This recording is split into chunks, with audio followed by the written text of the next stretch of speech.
Good morning. I am 6 minutes earlier today, so if you're watching and recording, you can fast forward or stay with us through hellos.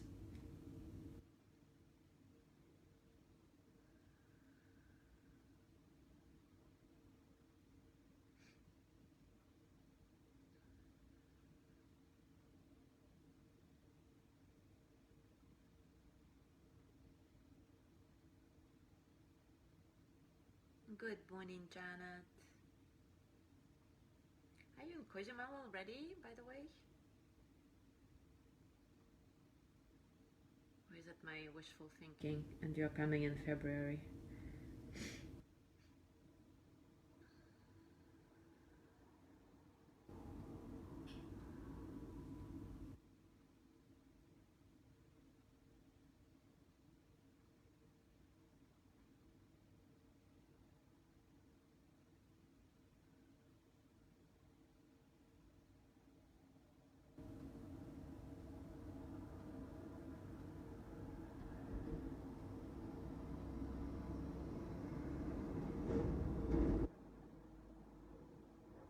Привет, Верочка.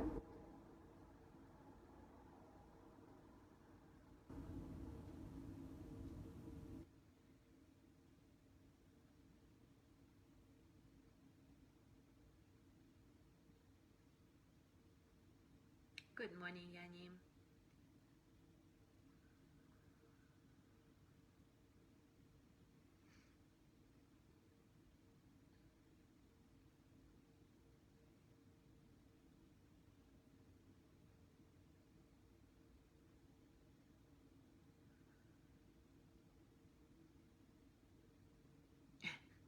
Cold and windy, 20 Celsius. Yeah, well, I cannot relate right now because it's cold and windy here, and it's, I think, plus maybe 5, 7. But once I settle back in Cozumel, I will be cold again when it's 20. And I love it. It's beautiful, right? Good morning, Alice. So is there a norte?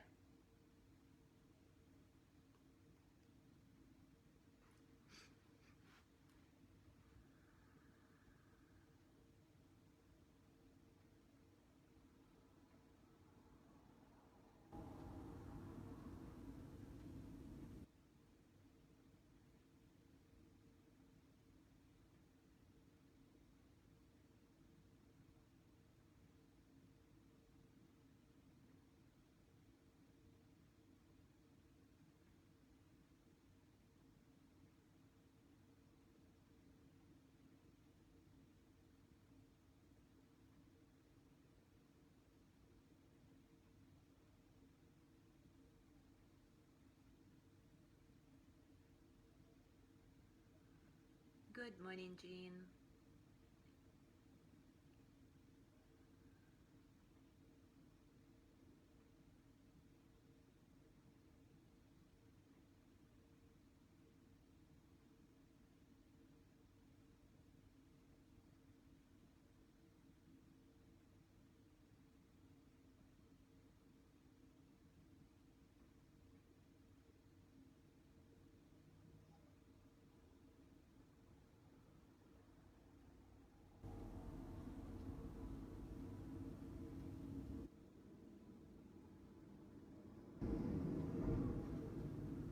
Good morning, Judy.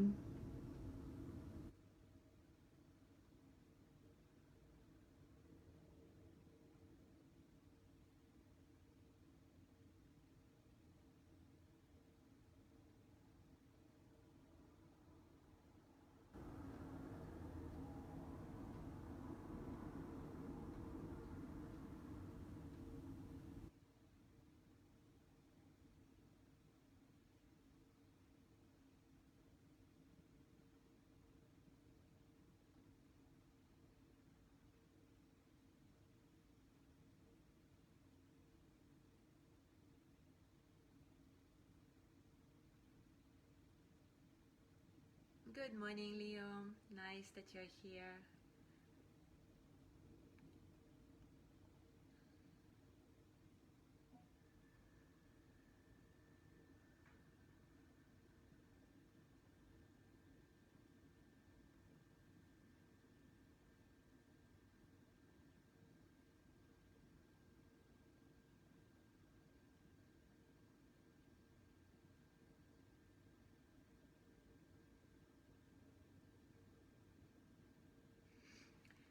Right, it is 7:30 and we can start. Yesterday I said that today we were gonna do the overview of niyamas, but I totally forgot that there is one more niyama, duh, and it's a very, very important one, surrender. Well, no wonder I forgot, right? Interesting slip. So instead of doing an overview, we're gonna start our exploration of this final niyama, which is called ISVARA, PRADNIDHANA, or surrender.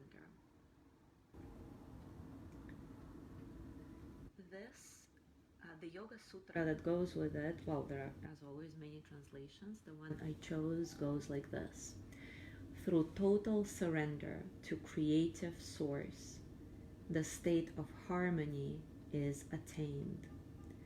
Through total surrender to creative source, the state of harmony is attained. So, ISVARA PRADNIDHANA, or surrender, presupposes that there is a divine force at work in our lives.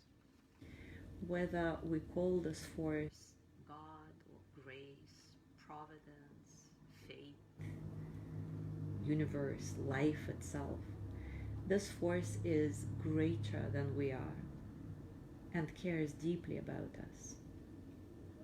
Surrender invites us to be active participants in our life, totally present and fluid with each moment, while at the same time appreciating the magnitude and mystery of what it is we're participating in. Ultimately, this guideline invites us to surrender our egos and open our hearts to accept the higher purpose of our being. And each of us already knows this. We all know the state as, some call it like being in the flow or being in the zone.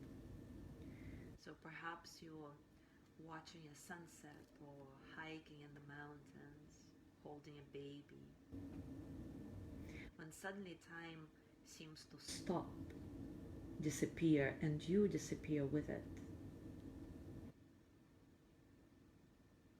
Your actions, your thoughts, the activity you engaged in suddenly line up and become one entity of harmony and perfection. This is what the rhythm of surrender is about.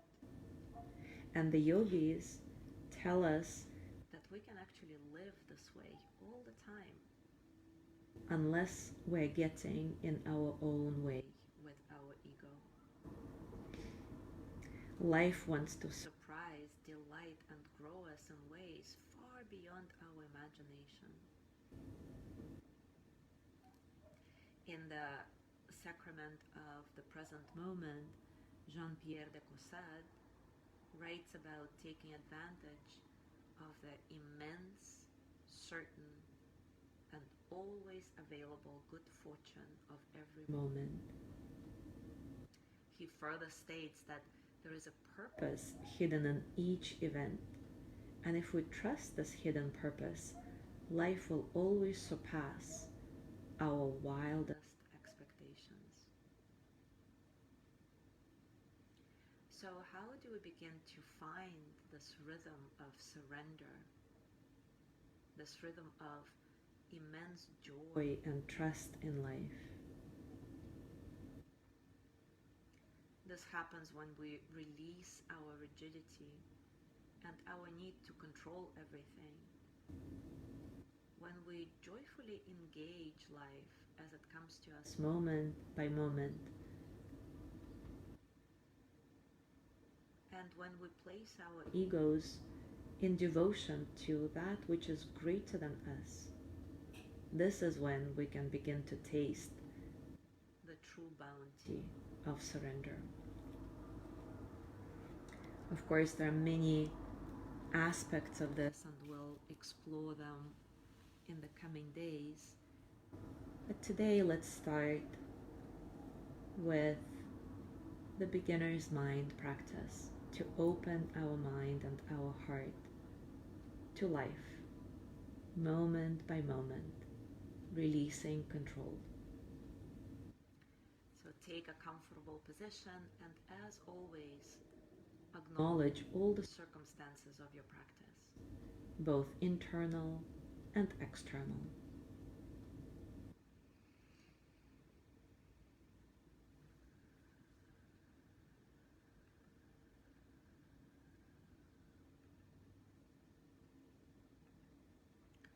As you create this mindful pause, inhabit it with all your senses, experiencing the deep truth of being you in this moment, right here, right now, exactly the way you are. Not how you think you should be, not what you think other people think you should be, but really the way you truly are. How does it feel physically, emotionally, mentally?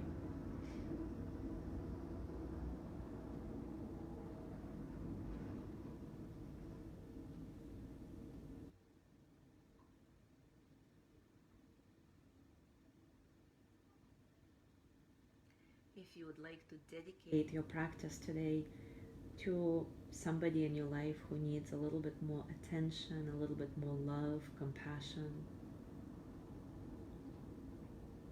you can do that. May they be happy, healthy, and at ease. May they be filled with loving kindness.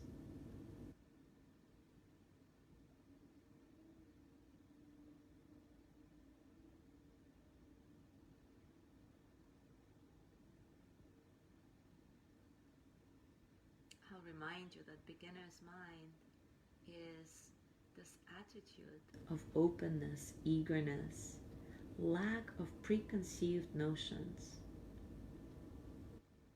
Even when you look at something, when you study something at an advanced level, beginner's mind opens us to the natural wonders of the world. So maybe to go into the flow of this beginner's mind state, think back to your childhood. How amazing it felt to find just the right rock to play with. How amazing it was to saw your first snow, your first waterfall, your first anything.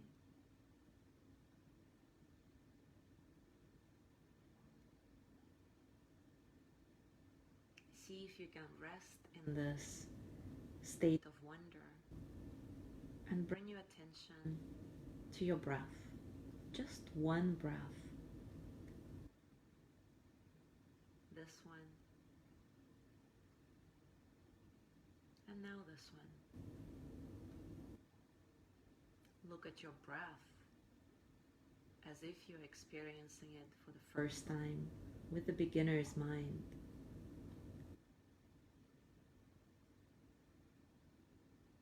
Again, don't breathe the way you think you should breathe, but let your body breathe itself.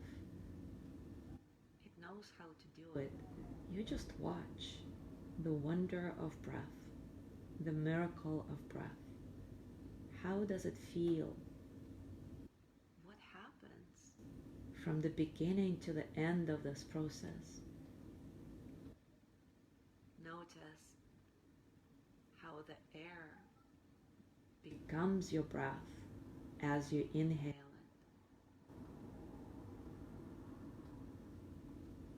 How it moves through your body, what parts of your body it touches, literally and maybe figuratively. Maybe you feel it in your toes, although obviously the air doesn't go there.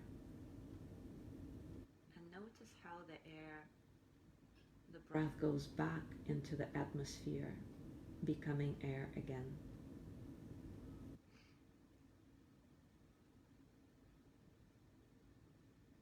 as you do all of this, bring a gentle smile to your lips and allow the smile to fill your entire body.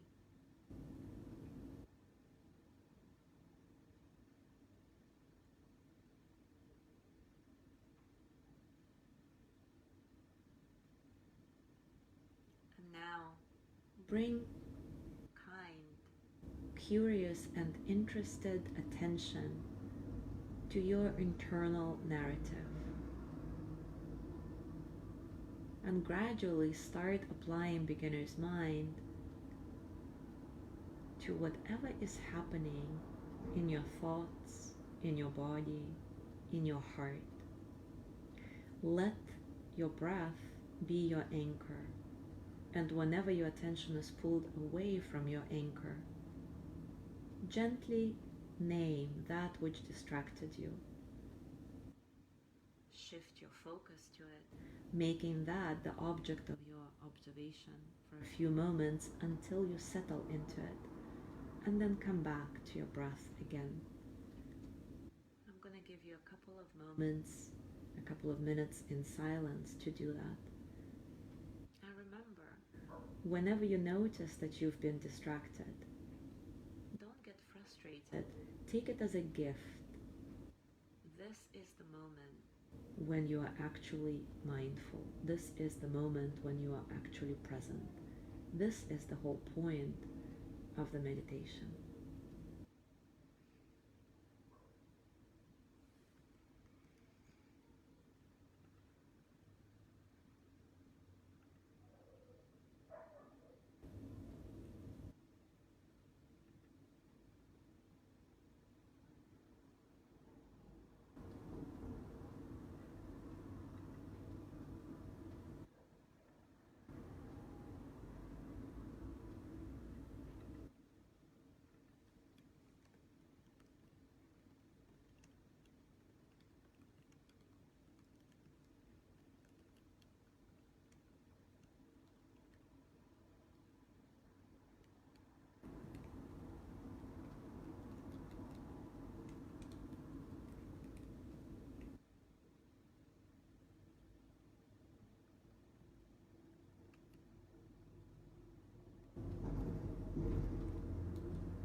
As we complete our practice today,